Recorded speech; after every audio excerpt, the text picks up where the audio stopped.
Hello, it's Dr. Rohan. Welcome back to part 3 of Facing Blocks and Fears. And this part is called Destroying Limiting Beliefs. And in this part, we're going to meet a gentleman called Freddy Fear. I'm going to introduce you just in a moment.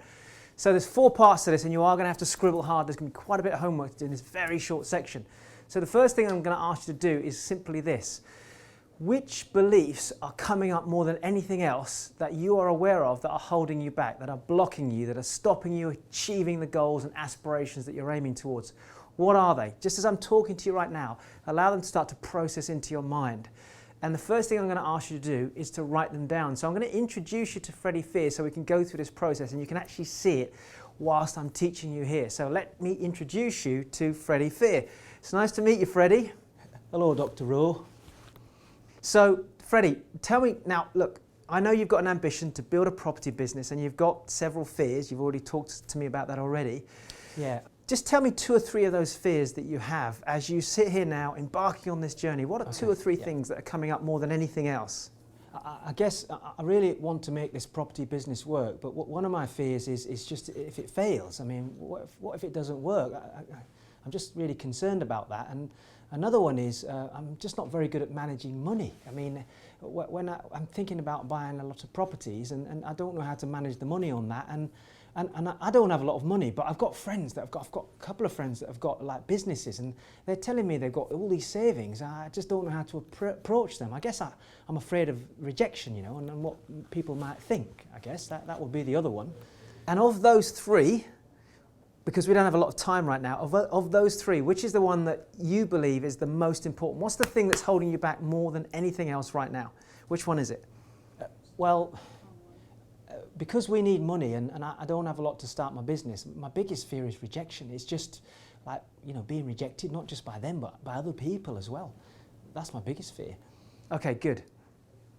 So what I'm doing with Freddy here is I need him to write this down. You see, the minute you write down your limiting beliefs, the fears, the blocks, and remember, a limiting belief, we are built up with a set of belief systems. We have beliefs that are empowering and beliefs that are limiting. An empowering belief is one that makes you grow and stronger and makes you believe you can do something, whereas a limiting belief is a belief that comes up that stops you achieving the goals that you're aiming towards. So what we've done there with Freddy is we've identified what his limiting beliefs are. That's the first step. The next step in the process is understanding what the consequences of these are. So write this down and then we'll come back to Freddy in a moment. What are the consequences? What do I mean by that? If you hold on to these fears, if you hold on to these blocks, if you live by these, every time you come up an opportunity and you go, if you believe and hold on to those beliefs and they become part of who you are, what are the ultimate consequences of that? So let's check in with Freddy and see what he says about his fear of rejection, because this is the big limiting belief that he has right now. This seems to be that he believes that he can't do this because of rejection. So let's go back to Freddy for a moment. First of all, I want to honour you for being so honest with me. Now the next thing is we've got to talk about this limiting belief, this fear. You've got a belief that you will get rejected. This is what your fear is, fear of rejection, and you believe you're going to get rejected by people as you go out and build your property business. Is that correct? Yes, it's definitely fear of rejection. If I don't do that, I think I won't do anything. I've got to overcome this fear of rejection. That's right, Dr. Rowe. So tell me, what are the consequences as you look down the journey now and you're building this property business? What are the consequences if you hold on to this belief that people will reject you and you cannot raise money? Because that's what this is about. What you're telling me is you want to raise money, you want to build a property business, but you're just fearful of rejection. What are the consequences in the big picture of things? Just talk to me about that. List me 3 or 4 of the biggest consequences and how this is going to affect you in a negative way. I want to look at the pain of holding on to this belief. The consequences? Well, I started on this journey because I've worked all my life. My father worked in the factories and I just don't want to be like my dad. I never saw him. It was always out. My mum was the same. And I've got these 2 lovely kids. One of them's 6 and one of them's 3. And I promised them I'm going to spend more time with them. I just want to go on more holidays. And I think if I don't overcome this fear of rejection, truthfully, I think what will happen is I'll just end up just working and working and working, and I'll be like my folks. I don't want to be like that. I'll never see my kids, and I really love my kids. That's more of a fear right now, actually, than even just this just getting rejected by people. I just don't, that's my biggest, that will be one of the consequences. And the other consequence is I just won't be able to raise the money. I know these people have the money, so I'd just be scrabbling around and I wouldn't be able to get into the property market, and I know they'll lend it to me. So I guess that's the other consequences. I wouldn't have the money. That and just spending time with my family. I just want that time, freedom back. And if I raise the money, overcome my fear, I know I can build this business. Good.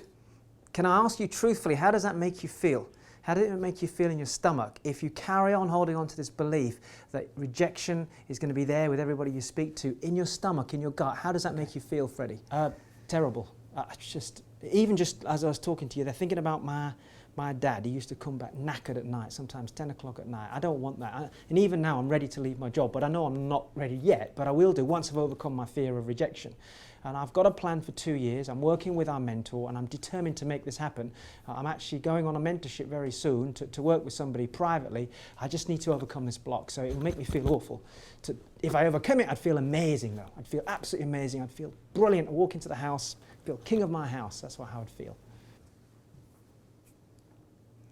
So what we're doing here is the process is looking at the consequences, magnifying them, and we want the dark consequences. What we're learning from Freddie here is one of the consequences he's talking about is he's not going to be able to provide financial freedom for his family. He only has a limited amount of funds, but he has people that have money. But he's got this fear, this block of rejection. And if he can't raise that money and he doesn't put his mind to this, his children ultimately will suffer, because he wants to be a dad that's full-time with them, being able to travel with them, have more time with them, step away from the job and all of these things. So for him, those consequences are not acceptable. You can already see that in his body language. So we're magnifying the negative consequences so that we've got a strong enough reason to get off our butts and go do something about it. Good. So we're going to go back to Freddie now, and I'm going to ask him to give us an alternative belief. It's called reframing. This is step 3. So write this down. We reframe our belief system about what we currently have right now. We create empowering beliefs. We model somebody. We look at somebody else out there and we say, there's an amazing individual. He's great at raising money. He's great at building a business. He's great at approaching people, or she's great at these things, or whoever our model is, or they're great at these things. And we look at that and we model that. So we need to go and find out from Freddie, are there any empowering beliefs that he can tap into, or somebody that he's seen out that's good at this, and maybe from that we can use him to then use that to build up his beliefs. So let's turn back and have a look at Freddie again. Okay, so Freddie, we've got a belief that you're going to get rejected, and you've talked about several things there, that are the consequences, and one of them is the effect it's going to have on you and your family, and not being able to have time with your family, which is obviously very powerful to you, and you don't want that.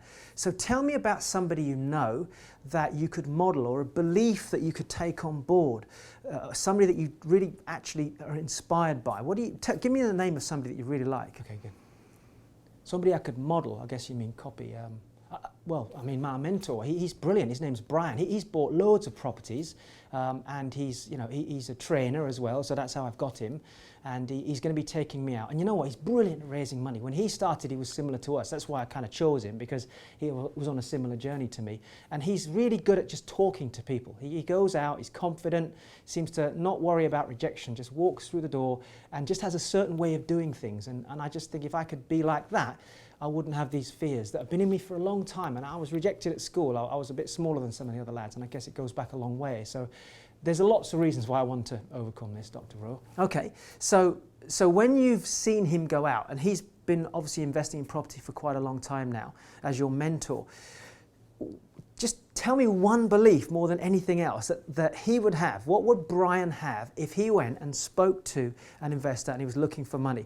What would he be walking in with? What beliefs would he be walking in with? They would certainly not be the beliefs of rejection, correct? What would those beliefs be? Tell me what they would be. That's a very good point. He definitely doesn't go in worrying about rejection. What's one belief that Brian has?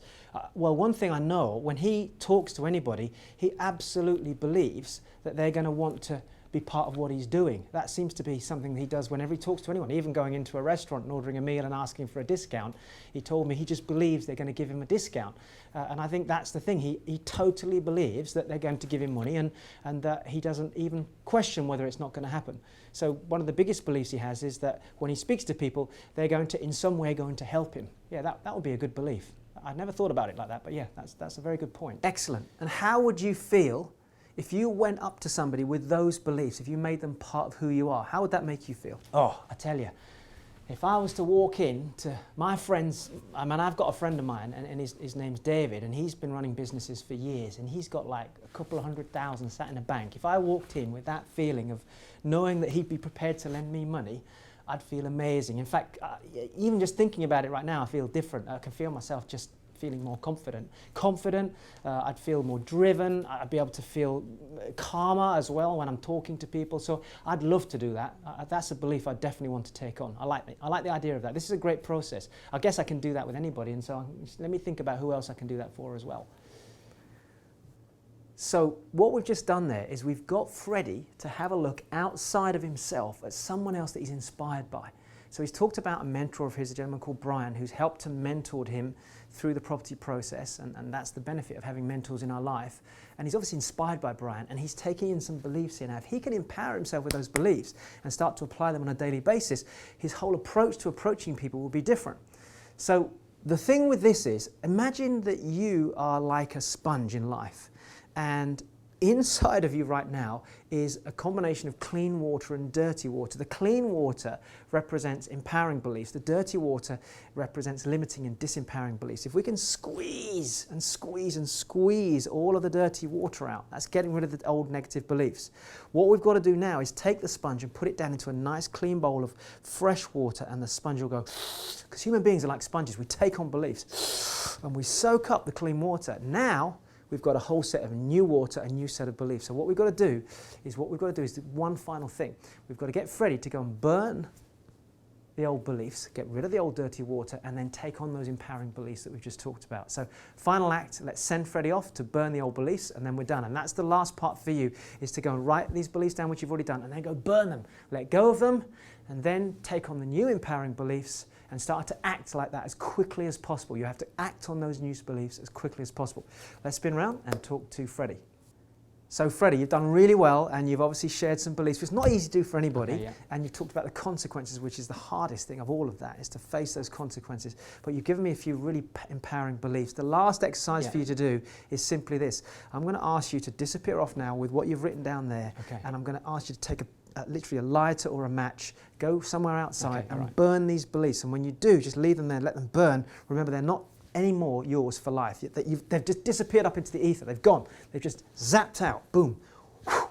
And when those beliefs burn into the air, I want you to take a deep breath and just soak up the new beliefs that you've got and feel great about yourself, and go and act on those beliefs straight away. Make a phone call, talk to somebody and say, hi, I want to have a chat with you about an opportunity, and this is your first step towards raising money. And if you do that, I promise you it's going to be an amazing experience. So Freddy, off you go. Okay, so here they are.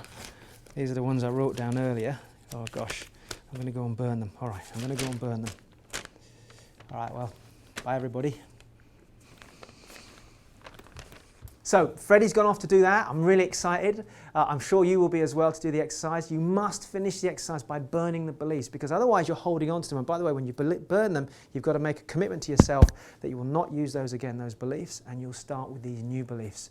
Okay, so I'm going to take you on to the next part, which is part 4, which is action crushes fear, which is exactly what Freddy's just done there. He's gone out and he's taken some action, and I'm going to encourage you to do that with 4 little parts to part 4. I'll see you on the other side.